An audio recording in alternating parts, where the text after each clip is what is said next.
Multifamily Mindset podcast. Think bigger.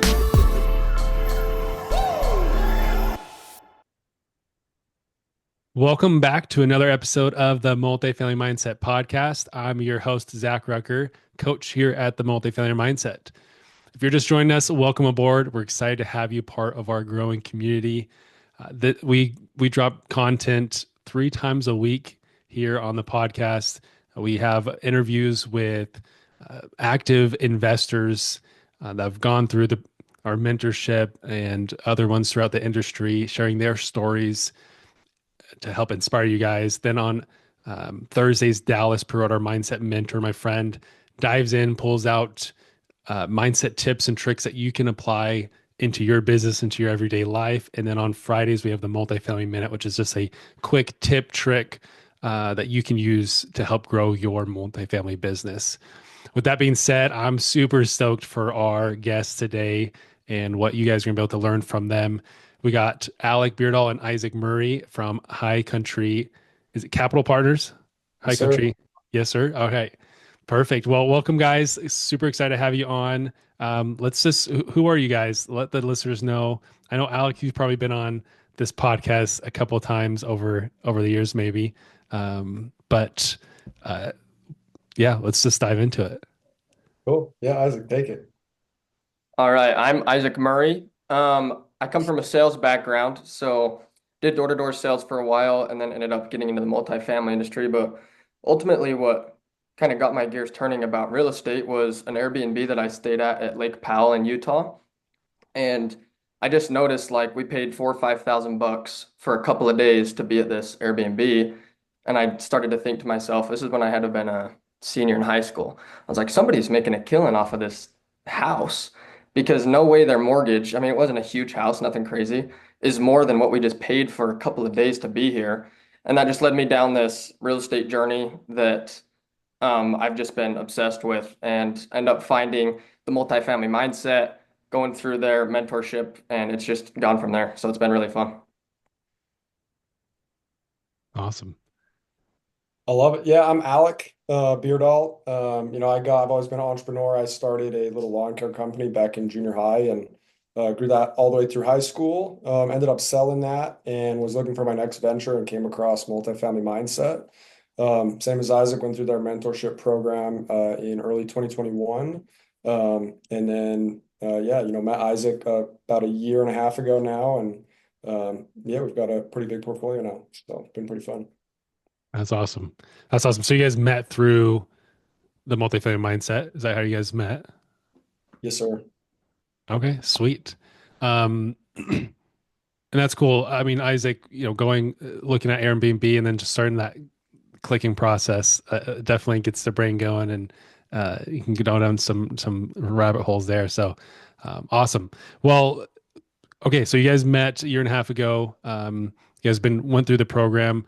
Where does High Country Capital Partners stand today?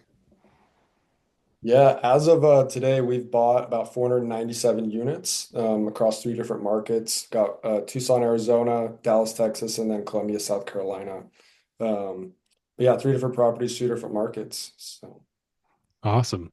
That's sweet. And that's over since a year and a half, or that's been over the past, how long yes, has that been? we really got started in like middle of 2021, I would say. So it's been about almost 4 years now. So 3.5 Okay. years. Nice. That's awesome. Oh, well, first, congrats. 497 units is a huge accomplishment to be able to tackle that and do it in especially in the timeline that you guys have been able to achieve that. It's a huge accomplishment from there. So I want to dive into a few questions. Isaac, from doing door-to-door sales, how is that kind of rolled into or related to doing real estate, and maybe your role in the company? Yeah, so my role within High Country is I take care of everything involved with investor relations. So it almost has like a direct correlation because like bird's eye view, raising capital is in the end just sales, right? And so having that background and that experience, a couple of things that I learned for sure starting out in sales is that not to be afraid of rejection has been a big thing. You always tend to worry about getting rejected. It's a big fear people have. So just getting over that by constant rejection all the time was big for me. And it's not something I take personal at this point. Like sometimes things just don't line up right and it's not the right time, and that's okay.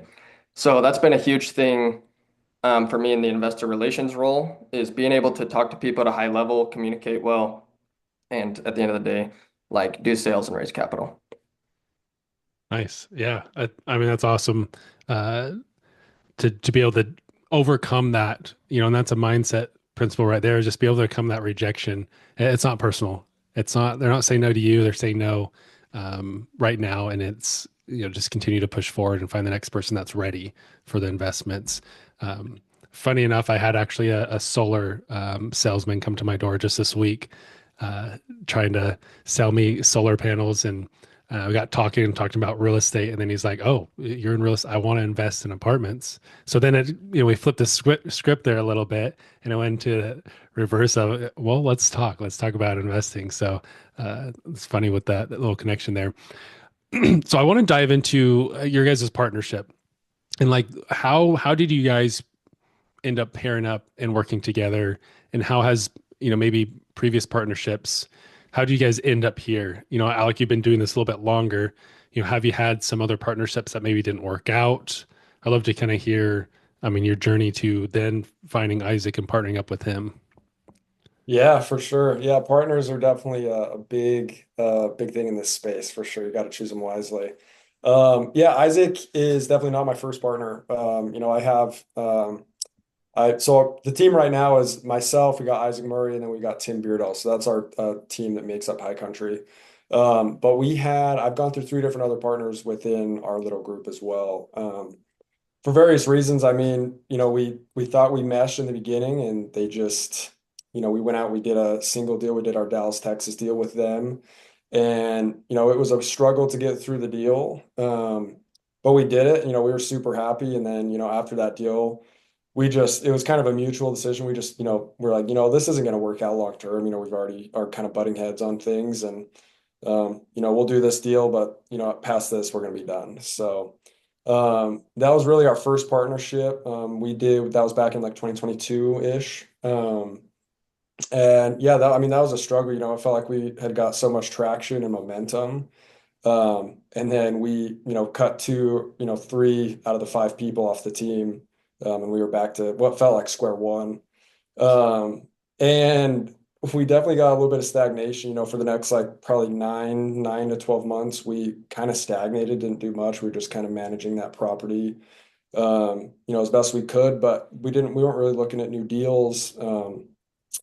And yeah, I mean, it was definitely a struggle, but we knew we needed a third partner for sure. I find all of our deals. My partner Tim, he underwrites everything. But that third piece we were missing is, that investor relations piece. And we just knew we had to find somebody, and we, had been looking for quite a while and just weren't looking to jump into a partnership super soon. We wanted to make sure, one, they were going to match with kind of what we're looking to do with our business. Two, they have the buy-in, because this business is definitely a struggle in the beginning, getting this off the ground, being really like self-supported by the business. A lot of people in this industry, they definitely, supplement with other jobs. And getting to that point is definitely, a struggle. We're not even there quite yet either. Hey, listeners, thank you for tuning in to the MFM podcast. We truly appreciate your support and hope you're enjoying the insights from our incredible guests. We have one small favor to ask. Please leave us a review and rating. Your feedback means the world to us. And to show you our appreciation, we're giving away some great prizes to some lucky listeners who leave us a review. So scroll down, share your thoughts, and help us continue to bring valuable content. Thanks, and back to the show. Um, but yeah, so I met Isaac. I've worked with Multifamily Mindset, as a student and, kind of as an employee through them on and off throughout, the last few years. Knew of Isaac, we've got some personal connections, but really met and started, connecting with Isaac through Multifamily Mindset. We both started, working events together, and that's kind of where it got started. And Isaac was kind of going through the program. He was pursuing investor relations.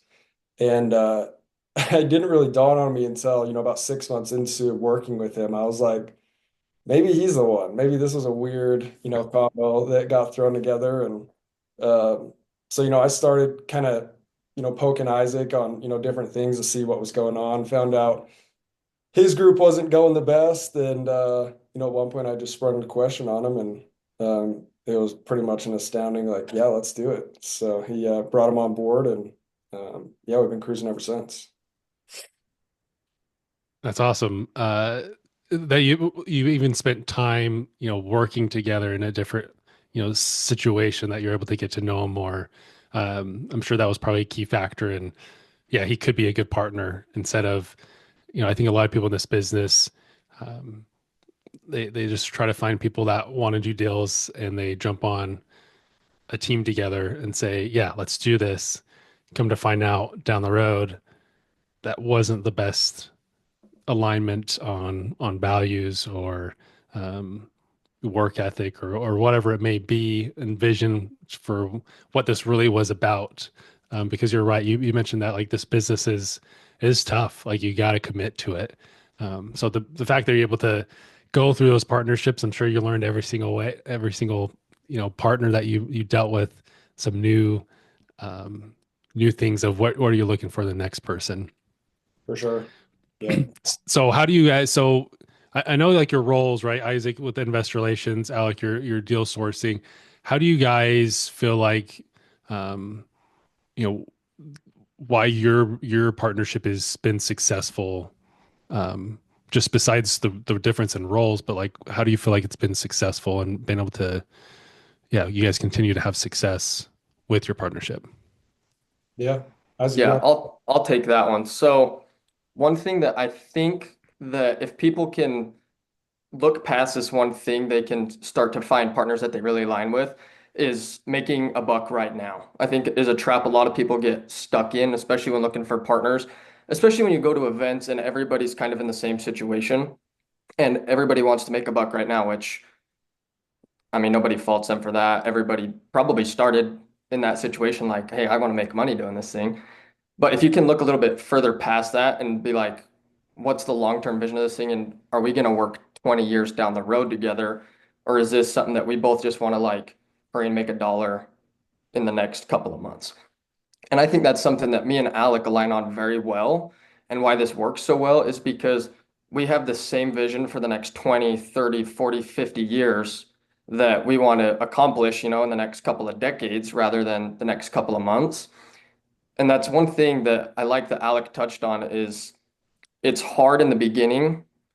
And I like this saying, and it's entrepreneurship is a lot more about having a tough stomach than a smart brain.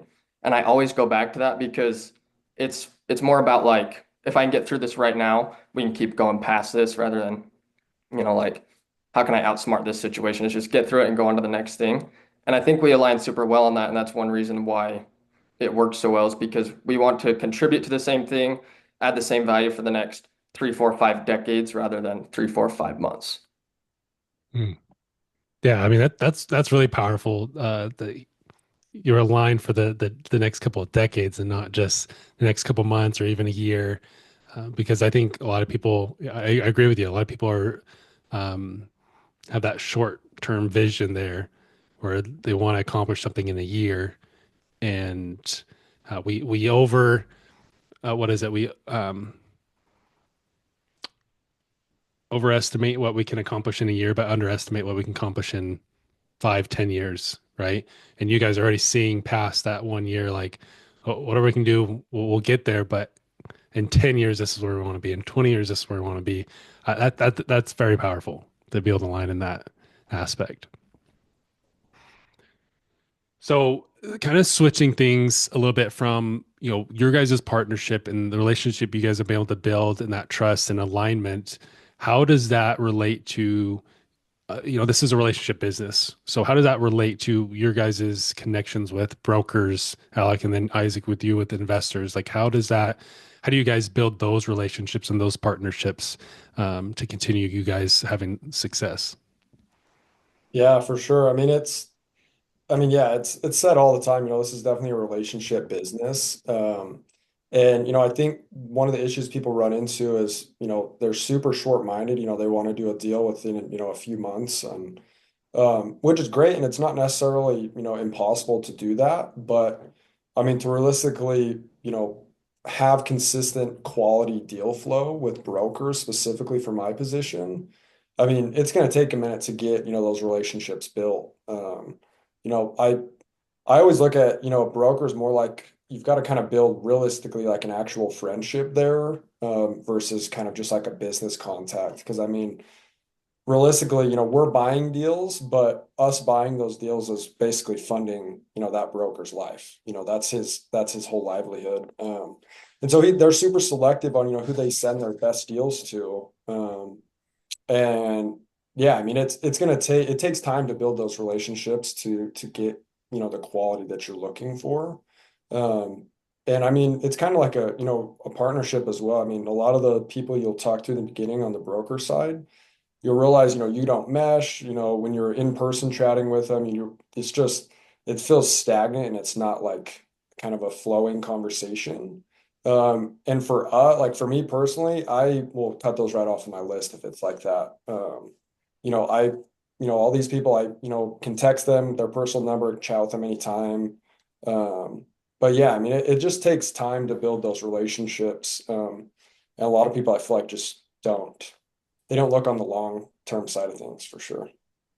Yeah, it's transaction based where they're just trying to get the deals coming in, but they don't realize it's not really a secret, but they don't realize, hey, if I spend some time actually building that relationship a little bit more, I can get some better deals coming my way and not just what everyone else gets from on the mailing list, right? I For think sure. that, yeah, that's super important. And I liked what you mentioned is if you're not meshing with them, you just cut that off and you move on to the next. Yeah. You're not trying to hold on to the fact that like there's this broker that could send you the right deal because if you don't get along with them, you're probably not going to win that deal anyways. Yeah, exactly. So just cut that off, move to the next person because there's a lot of brokers out there. For And sure. so it's Brokers for sure. yeah. Well, the thing too, off of your point, I mean, because realistically, these people, they're gonna go at some point to bat for you with these sellers. They're realistically the brokers have a lot of, pull on the buyer pool. And if they feel like, you might not be the most qualified person in the pool of buyers, but if they know you can perform, they know what kind of person you are, they know that you've built a relationship with them, they're more likely to go to bat for you with the seller versus, maybe somebody that's more qualified, but they don't know anything about them. They don't know how they're going to perform or how they are. And that's another thing that I don't think people look at a lot too, but yeah, it definitely comes into play for sure. Yeah. So switching over, Isaac, how does that, I guess, translate for when you're connecting with investors? Yeah, one of the biggest things I try to pay attention to and really focus on is intention. And investors, they can sniff out really quick if you're just trying to get them to like invest money like selfishly for you. Like they can help you grow your portfolio and whatnot. They can tell really quick. In sales, like coming from the sales background, we call that commission breath. And it's like people can tell really quick what your intention is. So you have to be really careful and you have to actually have the intention that you care about these people. Like at High Country Capital, like we really care about our investors and they're trusting us with a lot, like their money. It's not like we're dealing with tons of super high net worth people that are just writing off a little bit of money like here and there, like for these deals. We're dealing with people like this is their hard-earned money that if we lose it, that's going to be like a huge burden for them. So like we really care and we want to do well with that money. And I think that's one of the biggest things is like your intentions have to be there and you have to really care and they can tell. Yeah, 100%. They definitely can. They can feel that. And there might be some. There might be some that are just like, I got money, I'll throw it your way. Sure. But Right, yeah, absolutely. the majority it's been their hard-earned money and it's about actually trusting and you sharing the opportunity that they can invest elsewhere and make great returns. And you care Yeah, about and that. you have to lay that foundation down for the relationship to be able to grow in a good direction and to be able to like get repeat investors over and over again because that relationship is like built on a solid like trust on one another and good intentions, and then it can just you have to grow it like wide and deep before you can grow it tall. And that's one thing that we try to focus on for sure. Yeah. That's awesome. So with this, like the way you guys talk, I can tell like you guys have growth mindset, right? You're aligned and looking 10, 20 years down the road, and how you approach people. It's about not getting what you can today. It's about planting the seed for what you guys can are going to be able to reap in the future, right? And really impacting the other people along the way. Even from brokers, Alec, you mentioned it. You're helping this broker and their livelihood. They're getting their commission. That's to help take care of their family. And just the fact that you mentioned that shows that care for that person. Same thing for Isaac and the investors. Right, you have that intention there and that growth mindset. So, how do you, with that growth mindset, how has that helped you guys overcome challenges that you're facing? Because I'm sure you guys have faced some challenges. We were just talking before we started recording. You're facing some challenges with some properties. How is that in your guys' business? That mindset helped you overcome those challenges. Yeah. Um, Isaac, you want to take it to start, or do you want me to? Yeah, I can start. So Tony Robbins says this thing that is really good, and it's where focus goes, energy flows, right? So when you're like stuck in a hard time, if you just sit and dwell on it, you're going to make it worse. You're going to make it take way longer than it should. It already takes long enough and it's already hard enough. So dwelling on it is just going to make it worse. So if you can like realize that it sucks right now, but one of two things is going to happen, like it's not going to last forever because most things don't in that case, or I'm going to get better and you can choose that one, right? You can learn the skills, you can actually make things better by getting better yourself. So I think just focusing on one of those two things, like this isn't going to last forever and I can get better, and looking down the road rather than just straight down at your feet just makes it a whole lot easier.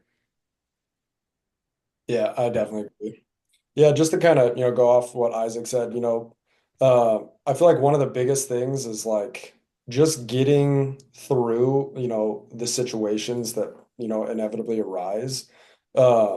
Most of the stuff that arises, especially in the beginning, you don't have no idea how you're going to get through them. It was just like when we got our first property under contract. I had no idea how we were going to raise the money, how we were going to, get all the partners together and ultimately close on that thing, which is, what everybody's trying to do. Um, and every single day waking up, it just felt overwhelming and had no idea what was, where the starting point was, but we just, kept getting up, kept putting one foot in front of the other. And you end up getting there, no matter, what. But it's the growth mindset to me on this business is just like it's like walking a path that you can't see more than 2 feet in front of you. And continuing to just walk into that fog is realistically where the growth happens. And knowing that you're going to grow on side of that other, it's on the other side of the fog is really where I feel like we've kind of set ourselves apart is, we didn't know how to find properties in the beginning. We didn't know how to raise capital. We didn't know how to asset manage deals, but, we just kept chipping away at it little by bit, kept walking into the fog and, on, we're not clear to the other side on a lot of those issues, but I mean, we've closed multiple properties down. We can, see what happens after you keep walking. But yeah, I mean, it's growth mindset. I mean, if you don't have one, I mean, this business is definitely not for you. You'll quit way before you close a deal. So. Yep.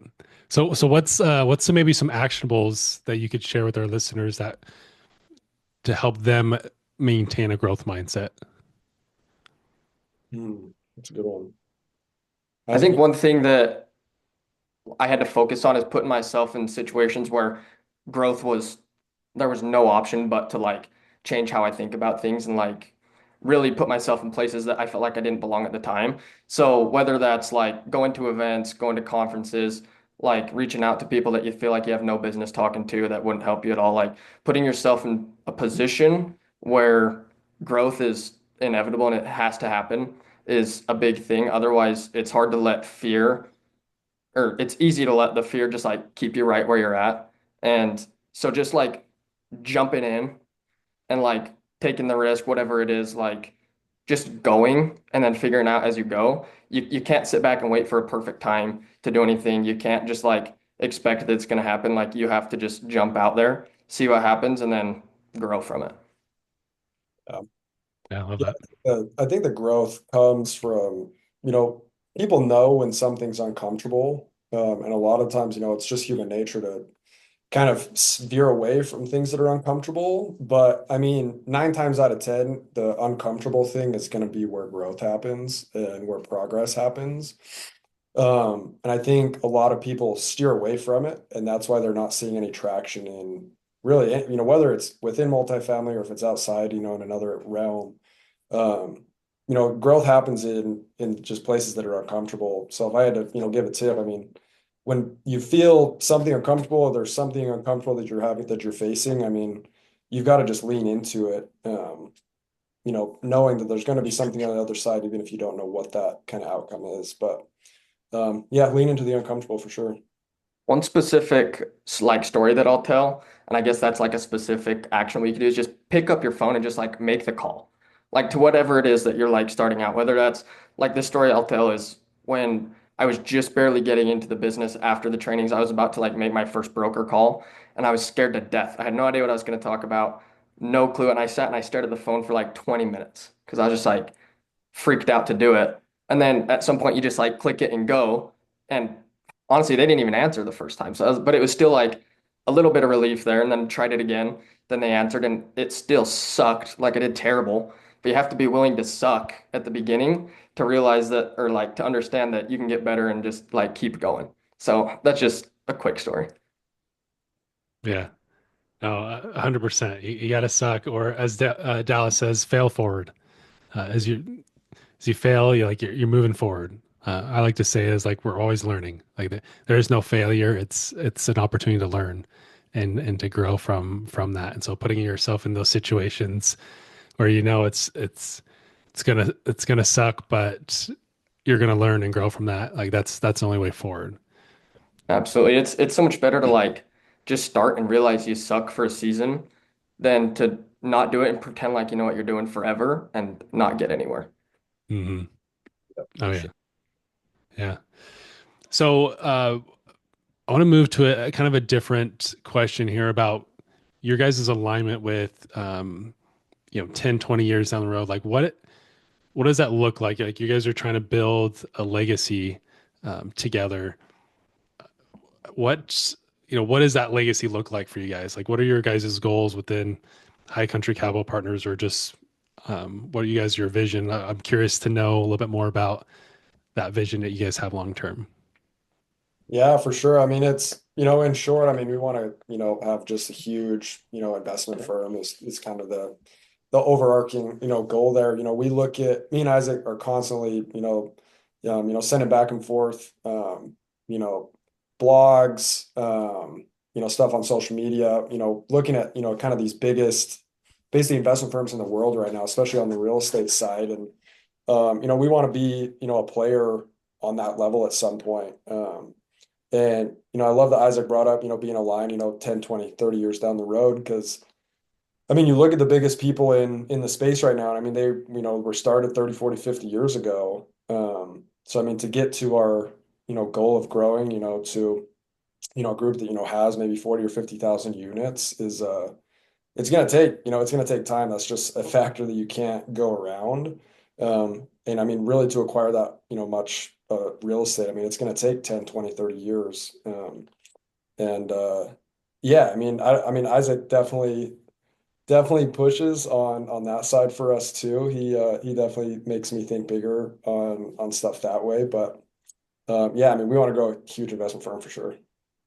One thing that I'll add to that is that if you take a look at like the biggest firms right now, like they make tons and tons of money, and that's great. Like we obviously want to set ourselves up and our families up for like a lifestyle that we can live that way.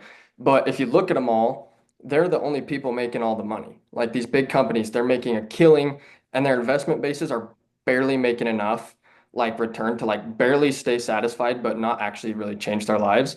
And I think that there's a huge opportunity right now to where we can come in and really like change the lives of investors because we've seen up close like how lucrative the business can be.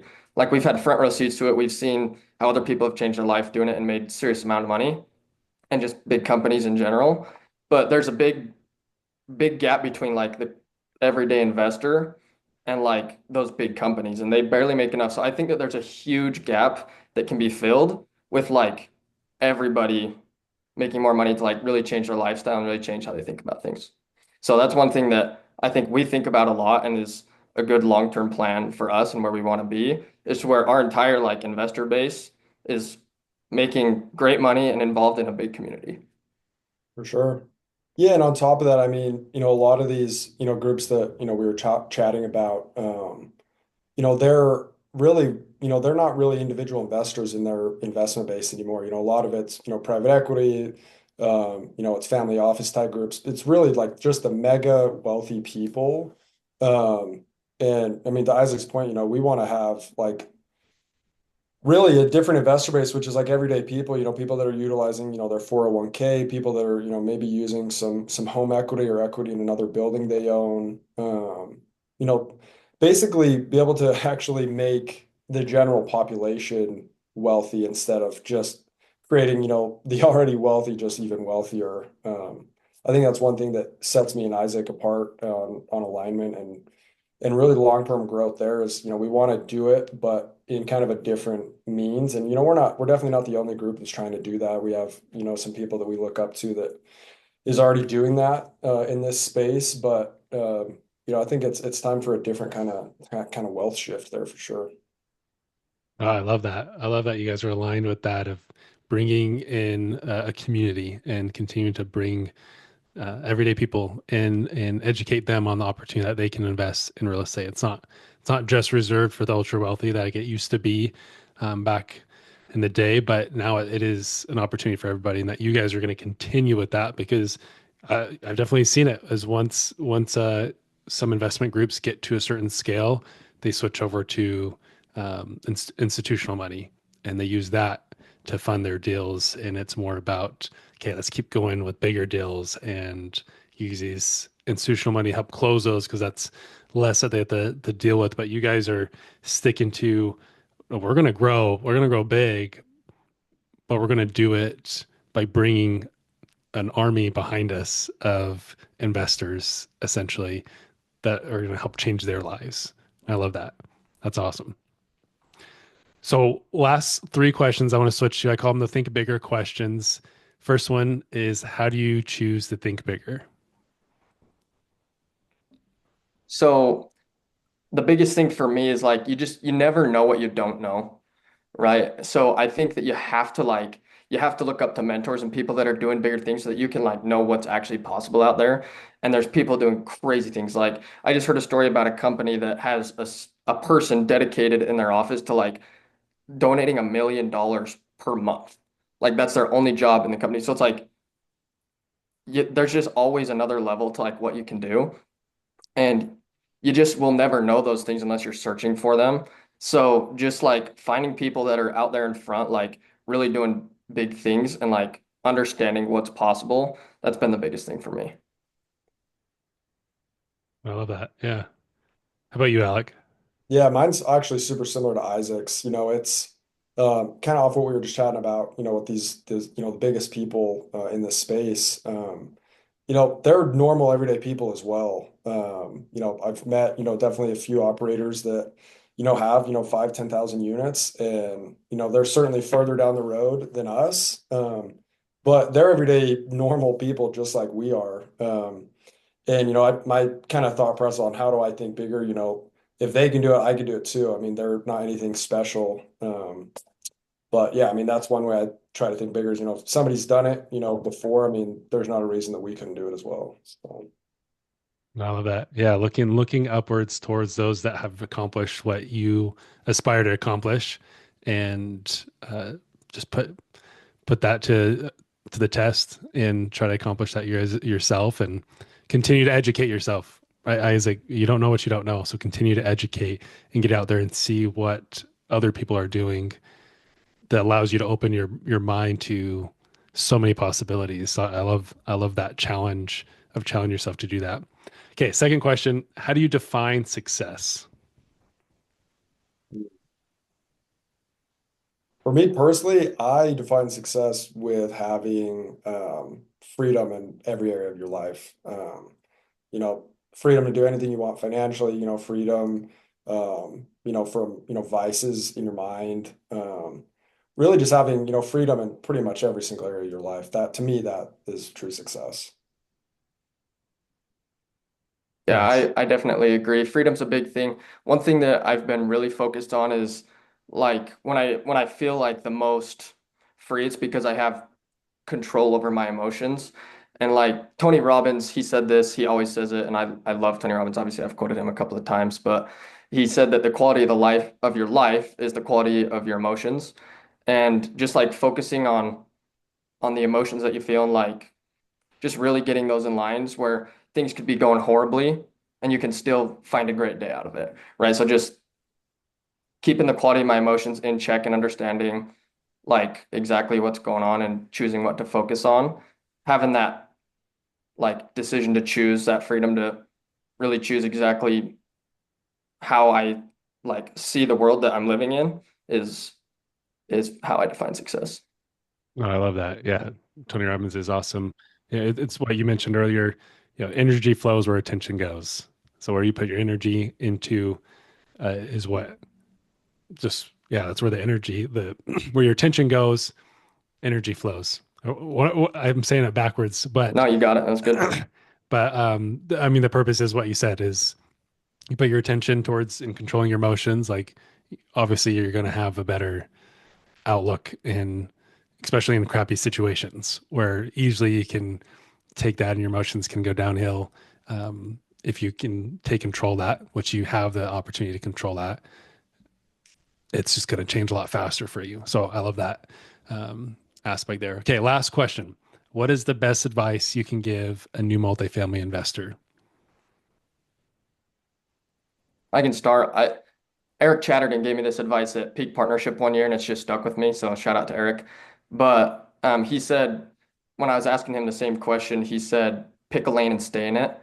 And I was trying to wear all the hats at one point and was getting nowhere because I was like 10% in here, 10% here, 10% here. You just have to pick a lane and give 100% and just go hard at that thing. That's been the biggest thing for me, just focusing in on the IR stuff, the investor relations, and just putting everything I've got into that and then having great partners that are taking care of the other stuff. That's the advice I'd give. Perfect. Yeah, that's great advice. Alec. I love it. Yeah, I mean, kind of a play off Isaac's, but I mean, it's just doing the work. A lot of people think they can go from step, A to Z and skip, all the steps in between and not do all that work. And it's just not how this business is. New people that are getting into the industry, there's going to be work, and rather than kind of sit and dwell on how much work you have to do and what it's going to take, just get out, start doing it, even if you don't know exactly what you're doing, just start because it's just a factor, in the equation that you just can't get around. You're going to have to do the work, and it's better to start now than dwell on it and be in the same place 6 months. So Yeah, that's perfect. So to recap a few things is one, take action, jump in, take action. With that, take focused action by picking your lane and dive into a specific lane. Don't try to do it all. It's a team sport. And with that, we talked about partnerships and the importance of aligning yourself with partners. So finding people that have other strengths, but you guys align in your vision. And hopefully you guys can find partners like Alec and Isaac here that align for 20 years down the road on what they see in the business and growth and in their lives. Man, this was great. I appreciate you guys jumping on and sharing your guys' experience, your guys' stories and advice to new investors or those out there grinding as well. You guys are studs, and you guys are just continuing to cruise and yeah, best success there. Any last words you guys want to share? No, thanks for having us on. I mean, we're super excited to do this. The multifamily mindset's been a fantastic platform for us. It's been great education, great networking, great community. So we're super glad to be here and hope that we can add value to the multifamily mindset to everybody inside it however we can. Yes. Listeners, if you like this episode, please like, subscribe, share this. Also reach out to High Country Capital Partners. I'm sure they'll love to connect with you guys. Reach out to them on social media, and we'll include their links in the show notes as well, so you can connect with them. With that, we will see you guys next time. Multifamily Mindset Podcast. Think bigger.